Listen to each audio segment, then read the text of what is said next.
त्यांच्या ताब्यात असलेल्या जमिनी जर सरकारने जमा करून घेण्याचा प्रयत्न केला तर लाखो लोकांवर, लाखो कुटुंबावर उपासमारीची वेळ येण्याची शक्यता नाकारता येणार नाही। दलित आदिवासी यांच्या ताब्यात असलेल्या ज्या जमिनी आहेत महसूल आणि वन विभागाच्या शेती प्रयोजनासाठी, ज्याच्यावरती दरडोई ते लाखो रुपयाचं उत्पन्न करून आपल्या परिवाराचा उदरनिर्वाह भागवितात, अशा जमिनी वन हक्क कायद्यातून अपात्र ठरल्या आणि अपात्र जमिनी आता सरकार जमा करून घेण्याचा परिपत्रक जारी करत आहे।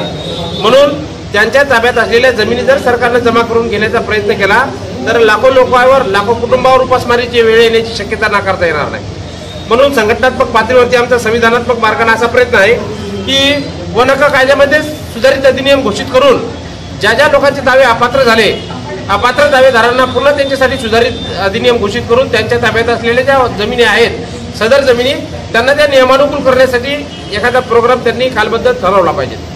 2005 चुकीचे पुरावे होते, त्यावेळेस आमच्या बाबांना पात्र केले नाही, परंतु आज आमच्या बाबा अस्तित्वात नाही म्हणून वन हक्क कायदा अस्तित्वात आहे।